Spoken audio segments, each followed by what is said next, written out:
It's a slam dunk. It's a touchdown. Nope. MMA Lockup, the season that never ends.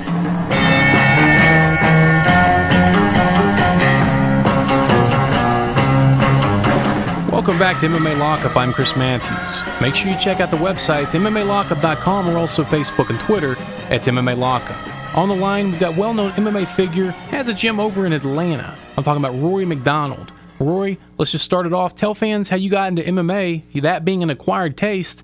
Let's be honest, you have to have a little crazy in you. Well, I mean, the long short story is my brother and I were involved in some martial arts. I've been involved in martial arts since I'm 11. I'm 36 now, so 25 years.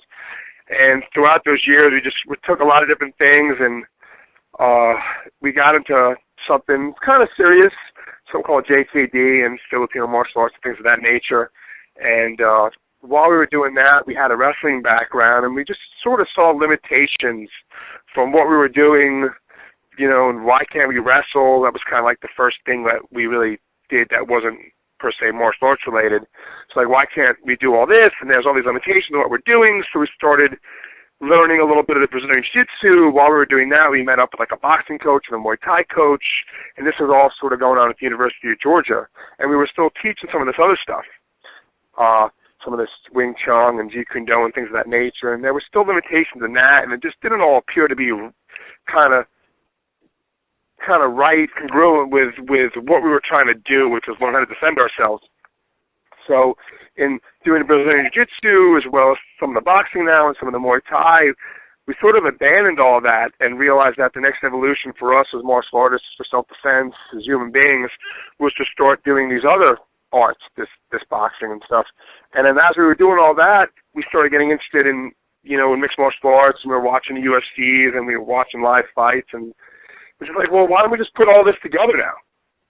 So I took my first amateur MMA fight in like 99. It was sort of like a slap fight. Ended up actually fighting like Comprido Rodrigo Medeiros, who was one of the top Brazilian Jiu-Jitsu guys in the world. Back then he was a brown belt, hadn't quite got his black yet. And I got beat up, but I loved it. Trained some more and met Forrest, and we can talk some more about all that, and just kind of been doing that now for 2012 now. It's the end of 2012, but that's kind of how we got started. Rory, you're starting to see more Southern fighters come out. You guys being near the University of Georgia, tell us what kind of impact making fighters out of other traditional sports, such as football, could be.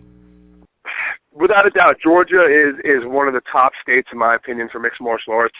We just lost our commissioner to California, Andrew Foster, who really shaped MMA for us here and really legitimized it for us here in the state, so much so that Georgia is sort of a blueprint for other commissions that are starting, and they took him to the #1 commission in the country. So it's just with a great scene down here in Atlanta, being somewhat metropolis in that respect, and having a pretty good influx of Brazilian fighters like Chicao, the Limas, the Assunção brothers. That sort of helped that area explode a little bit, and it's got a lot of gyms. It's a big city. It's sort of spread out, and then we're like I said, we're only about 80 minutes away in northeast in Athens, and just because of the scene in Atlanta with fights and in the South with fights, we've been able to have a really good gym and produce 2 world champions, and they've had some good, some really good fighters out of that area as well, and it's just made for some good competition within the state. And when you have a good local level scene, then you got guys that can foresee a future in the sport with becoming one day, UFC world champions. Could we see more former athletes from other sports that don't become professionals in those respective sports turn to MMA? I definitely think you'll see more of that, and you're starting to see it now. You've got some ex-pro football players that joined and started doing MMA. You've certainly always had the wrestlers, and you're definitely getting high-level, you're still getting those high-level wrestlers coming straight out of college into MMA, but there's really no real future for them unless they make it into the international level. So I definitely think you'll start seeing more football players. I think part of it is a gym's ability, and it's something that we can't do just yet, is the gym's ability to house the fighters to some degree, find the guy who's got potential. I mean, your linebackers are some of, a Division I linebacker, a guy coming off the UGA's, team especially, a guy like at that level, is a phenomenal athlete. It's not much difference between him and him being a pro if he's playing on a team at that high level. And these guys are phenomenal athletes, and they abound at schools all over the place. It's just a matter of whether or not they have that interest in MMA, and then a gym can take care of them, because there's not a lot of money in it. Can they find themselves a little part-time job? Can the gym help them out with boarding and such, to be able to put them up somewhere to try and groom them, and one day make it to that high level, until they can kind of take care of themselves by getting paid more as they fight and go into bigger shows. But I definitely, my brother and I have talked about it. My brother Adam is the head coach at the gym. We've talked about it in the past. That those are some phenomenal athletes. A strong safety, a linebacker, and then obviously even some of your linemen could be amazing heavyweights, depending on how big they are and how athletic they are. Talking college athletes, how big is it to get the guy that has the degree, such as like a Shane Carwin, that can support themselves with their day job and not have to depend on fighting? No, they're definitely, there needs to be some way for them to, hopefully they can support themselves. If the gym is set up such that they can support them, great. But, in the early goings of a mixed martial arts career, you should have a full-time job. You should have health insurance. You should be making a decent living with your degree, so that you always have that to fall back on, some kind of education to fall back on, even if it's a trade education, but you have some kind of education to fall back on. And then at some point, hopefully you can step away from that job if you want to, if you can, if you're competing at a higher level, so that you can dedicate more time and training to your fighting. But in the beginning, there's no reason why you can't be, at the early on, either finishing up a degree or doing something with your degree and making a proper living, because fighting's not going to do it for you at the early stages until you get recognized by a larger promotion that's going to afford to pay you as your job, your one and only job. Who are some of the fighters that you had the pleasure of training with? Well, we've had the pleasure of obviously training Forrest, Brian Bowles, training with and helping coach guys like Jeff Bedard and Brian Stan, Cal Yarbrough.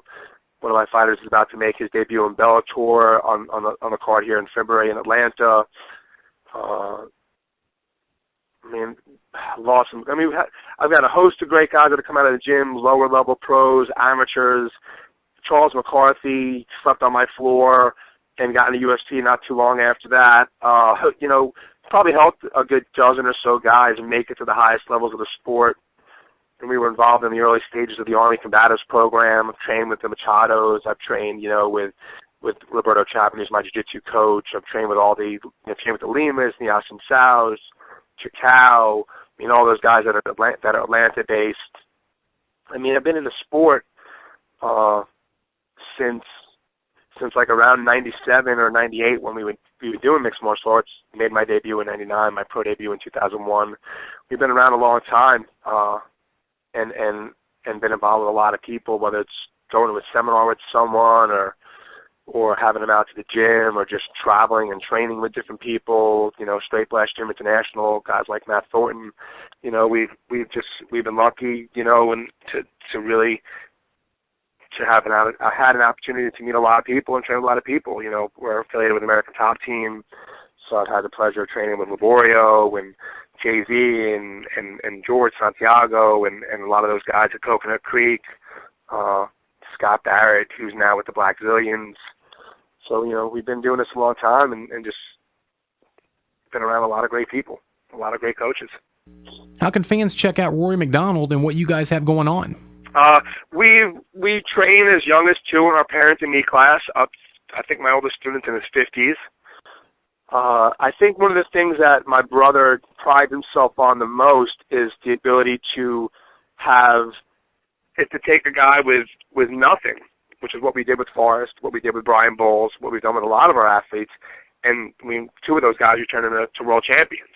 So that ability to take a guy with no experience and turn him into world champions, so much so that we were nominated, that we made this the special edition of the UFC magazine as top MMA coaches, you know, on the same page as guys as Greg Nelson and Laborio and you know, guys out of AKA and Crazy Bob and people like that. You know, we got on that same list because we have been able to take guys with no experience and turn them into world champions. But at the same time, a lot of those guys that make it to the higher levels in our gym are training alongside just hobbyists. You know, guys that work full-time jobs, that have families, that just enjoy mixed martial arts, that they themselves are at a level where they can be a training partner for a guy who's training and fighting in the UFC or on Strikeforce or in Bellator and things of that nature. And like I said, we start them on as young as 2. We've got kids programs. We've got women-only, you know, boot camp programs and non-contact kickboxing. My brother and I both have our black belts. We've got a 3rd black belt in the gym, David Newborn, all under Master Roberto Travin. So we've I think that's what he prides himself on is training the guy with nothing to become a world champion, and also having guys who are just everyday people on the mat with these same athletes. Before we finish up here, let's get some of your fight picks. Start out, Jose Aldo, Frankie Edgar. Who wins that fight in 45? I'm taking Aldo, honestly. Jose's anti-wrestling has proven to be pretty good. And he's as much of a beast at 45 as Edgar is. He's got to have the edge on the feet, striking wise, and jiu-jitsu wise. Like I said, he's shown to be very difficult to take down. He has shown an ability to get back up to his feet. He's a black belt off his back, and I think when it comes down to it, I just don't necessarily see Edgar taking him down. I just think he's got phenomenal hips. He's a phenomenal athlete. He's that next generation of fighter. Even though Edgar is on that level, and I don't discount Edgar's ability to win, I just don't think he will win. I just think that Jose is good enough at what Edgar is best at, which is wrestling. He's good enough not to be taken down, and he's better on his feet and better on the ground. I don't see how Edgar wins that. It's a great matchup. It should make for an exciting fight. I don't foresee it just being like a one-round knockout type thing. I think it goes into the championship rounds because Edgar has proven his ability to weather many storms and fight hard for 25 minutes. I just think at the end of the day, Aldo's got enough tools to pull out the win and retain his title at 45. So let's flip it around. If Frankie Edgar is indeed successful, how could that happen? I guess the way I could see, is if Edgar is successful with his wrestling, his ability to put Aldo on his back and stay on top. But at the end of the day, even if he's not doing a lot of damage, we've seen how the judges judge cards. And, even when Demetrius Johnson was defending all day against Torres in a fight that many people believe Torres won because he did so much off his back, being on his back still was something that Johnson decided to do, which was to put Torres on his back and to put him on top, and the judges still vote for the guy on top. And if Torres can't win off his back in that type of fight, then Aldo's not going to win off his back unless he submits him. So if Edgar can put him on his back and keep him there and grind out 5 rounds like that, sort of kind of, that's not even English, like how Simon was able to do in the first fight against Silva. Had he not got submitted, that's a fight he was going to win because he was on top. That's the only way I can see Edgar winning. How about Vitor Belfort and Michael the Count Bisping? I probably have to go with Bisping. Belfort's great on his feet. He's got a slight edge. I think Bisping's probably got the better wrestling at this point. If I could definitely see Belfort, pulling off a submission off his back. He almost had that submission against what was the last fight where it was Jones, right? Yes, sir. Wasn't it Jones? John Bones Jones. Yeah, so he certainly has jiu-jitsu to pull off a submission victory.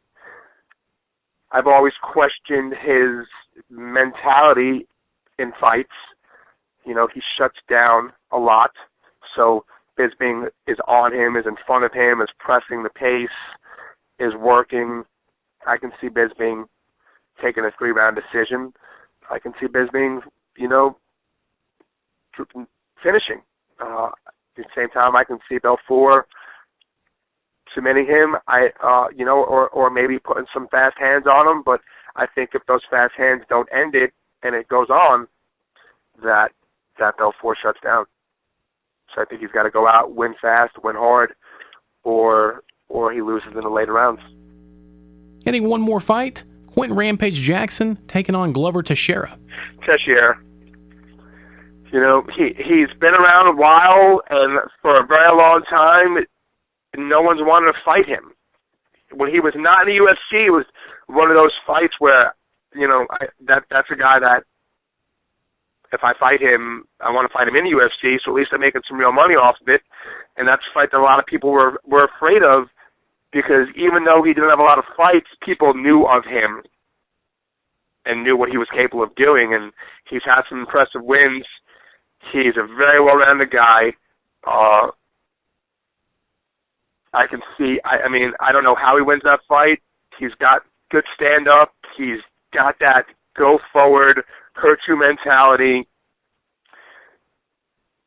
Rampage is, in my opinion, he's not the guy he was, you know, 5 years ago. So I see Teixeira, even though there's probably not that much of an age difference there, Teixeira is a little younger, a younger fighter in that he hasn't had many fights. So I think he's healthier, got that longevity thing going for him. He's pretty much destroyed everyone he's fought, so he hasn't taken a lot of beatings in the ring or the cage. And he's as much an animal as anybody, and as well-rounded as anybody. I definitely see him in that fight. Rory, I appreciate you coming on the show. Tell us again, how can fans check you guys out? They can find us on thehardcoregym.com or AthensFitnessandMMA.com. They can call us at 706-850-8444. They, we offer a tour, a free consultation, and a free private lesson. We do a 30-day free trial. We're running some really great specials, actually this time right now, I believe, before the end of the year, so that people can, you know, get started on their health and their fitness and learning martial arts and gaining confidence and self-defense skills. So all they got to do is just give us a call and set up an appointment to come in and see everything we have to offer. That's Rory MacDonald. A pleasure having him on. We'll have him on again. Folks, make sure you check out the website, MMALockup.com, or also Facebook and Twitter at MMALockup. When we get back, we're going to be talking to ringside doctor Gary Furness. More to come when we return.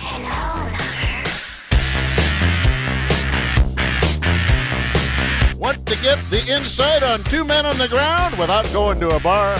MMA Lockup, brother. We got it all.